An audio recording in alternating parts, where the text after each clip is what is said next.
Сайн байцгаана уу? Энэ өдрийн мэндийг хүргэе. За өмнөх видеонд бид нэг чухал зүйлийг ярьсан байгаа. Илүүдэлжин бол зүгээр л нэг их эдснээс болдог энгийн асуудал биш гэдгийг ярьсан. За ген, орчин тойрон, стресс, нойр, хоолны бүтэц гээд олон хүчин зүйл нөлөөлдөг. За тэгвэл асуулт гарч ирнэ тийм ээ. Хэрвээ бүх зүйл тийм төвөгтэй бол жингээ яаж хасах вэ гэв.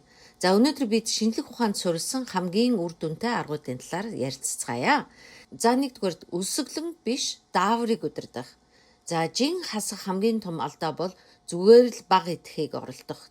Хэд баг идэхэд хүний бие өсөглөн ирлээ гэж ойлгодог. За үүний дараа бодисын солилцоо удаашран, өлсөх даавар нэмэгдэн, за цадах тохио буурдаг. За ингээд хэсэг хугацааны дараа хүмүүс илүү их идэж эхэлдэг. Тиймээс зорилго нь өөрийгөө зовоох биш, өсөглөн багасгахад анхаарах хэрэгтэй юм аа. За хоёрдугаарт нь уурга ба эслэгийг нэмэх. За судалгаагаар уурга ихтэй хоол илүү удаан цадсан мэдрэмж өгдөг байна. За жишээлбэл өндөг, загас, мах, тараг, буурцаг. За мөн эслэг ихтэй ногоо, жимс, бүхэл үрийн хүнс нь хоол боловсруулах явцыг удаашруулж цусан дахь сахарыг доктортой байлгадаг байна. Үүний үр дүнд өдөржин хэд их идэх хүсэл маань багасдаг байна. За гуравдугаарт хэд боловсруулсан хүнсийг багасгах. Шинжлэх ухааны судалгаагаар хэд боловсруулсан хоол нь за нэгдүгürt хурдан идэгддэг, хоёрдугаарт цадах мэдрэмж бага өгдөг, за гуравдугаарт илүү их калори идэхэд хүргэдэг байна. За тиймээс жин хасах хамгийн энгийн арга бол аль болох байгалийн гаралтай хүнс сонгох явдал юм аа. За өөрөөр хэлбэл хоолндоо ногоо, жимс, мах, өндөг бүхэл үрийн хүнсүүдийг түлхүү хэрэглүүл хэрэгтэй байх нь байна.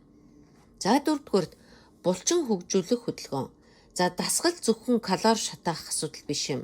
Булчин их байх тусам таны бие амарч байхдаа ч илүү их энерги шатаадаг байх нь байна. За тиймээс алхах болон хүчний дасгал хийж аль болох идэвхтэй хөдөлгөөнтэй байснаар урт хугацаанд жингээ доктортой барихад тусалдаг байна. За тавдугаарт нойр. За энэ нь ихэнх хүмүүсийн орхидуулдаг нэг чухал зүйл байдаг. За хэрв та бага унддаг болвол өсөх давар нэмэгдэж илүү илчлэг ихтэй хоол идэх хүсэл төрдөг байна. Судалгаагаар 7-8 цагийн чанартай нойр жингийн зохицуулалтанд чухал үүрэгтэй байх нэ. За энэ бүгдийг дүгнэж хэлэх юм бол жин хасах нь зөвхөн бага идэж илүү их дасгал хий гэсэн энгийн зөвлөгөө биш юм. Харин дараах зарчмууд дээр суйрлана.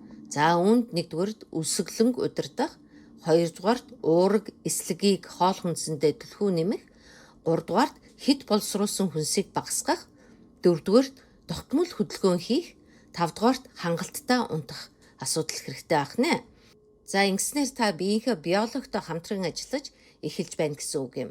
Тиймээс жин хасах гэдэг нь өөрийгөө зовох тэмцэл биш, харин өөрийн биеийг ойлгож зөв системийг бий болгох аялал юм. Хүн бүрийн бие өөр, хүн бүрийн зам ч өөр. Хамгийн чухал нь тууштай жижиг халхмууд. Өнөөдөр хийсэн жижиг өөрчлөлтүүд маргааш том үр дүн авчирдаг. Та өөрийгөө буруутгахын оронд өөрийгөө дэмжээрэй. Таны бие таны эсрэг биш, харин таны талд дандаа байдаг гэдгийг битгий мартаарай. За тиймээс таны жин хасах аялал амжилт хүсье. Хэрв танд энэ видео хэрэгтэй санагдсан бол лайк дарж, subscribe хийгээрэй. За ингээд өнөөдрийнхөө хичээлийг дуусгая. Дараагийн хичээл хүртэл баяртай.